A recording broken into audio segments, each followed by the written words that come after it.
Hey everybody, this is John with 5 Apple Feedback. Today we're going to take a look at submitting feedback. It's an easy process, but there's a few things to look for. So let's go. Okay, to get started adding feedback, we're going to go up to the feedback menu in the top menu, go down to add feedback, and that brings us to the submit feedback page.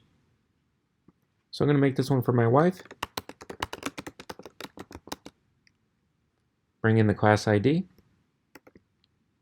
and the class title and the feedback itself. All right, let's take a closer look at that feedback. So as you can see, I have added brackets around name and around the gender pronouns. This will help make the conversion take place when we're modifying feedback for future classes. Now I want to point out that you need to use male pronouns. If you use female, it's not going to work because there's going to be a confusion between him and her and his and her.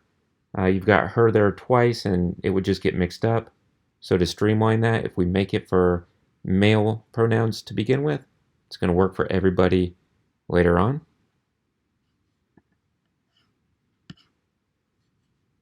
If I wanted to make this feedback private to where it only shows up under the My Feedback page, I could check here.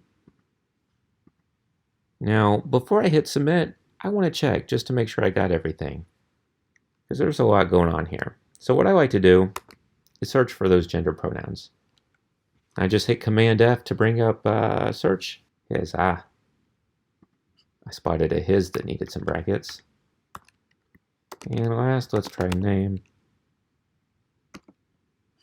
There was one name that needed brackets too. One more thing before I submit it.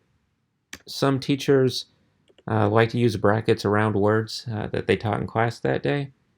And what would you do if you had a gender pronoun that you wanted to highlight with brackets? There's a easy workaround for that. And that is to add 2 brackets.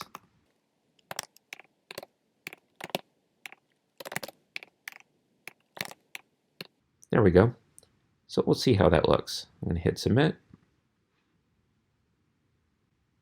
There's a big thank you message. If you want to submit more feedback, you can click right on that. But we're going to go to the My Feedback panel. Okay. On the My Feedback panel, we can see it right there at the top. Pending approval, that's more important if you're submitting to the public database. But when it's under the My Feedback panel, you have instant access to it.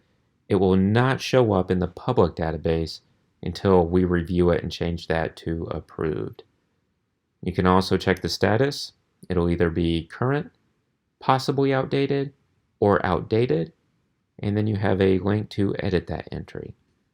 But we actually want to take a closer look and use that entry. So there's our feedback. And as you can see, there's that line we talked about when we were submitting the feedback. Remember, we add double brackets around he and double brackets around him in order to keep it from being automatically populated like these below and to make the brackets visible. We can see everything else works fine. Make this for Jerry. Yep, works great. Now, if we wanted to modify this and take that line out, we can go to Edit Entry. And that gives us all the same information. We can bring that out. If we decided we wanted to make it public, we could uncheck that. I'm not going to do that though. And you can also change the status. We can see how that looks as well. We'll hit update, and that's it. Now you can see that it's still pending, and since we marked it as possibly outdated, that's displayed there as well. Again, we can go back and change that as needed, and that's all there is to it.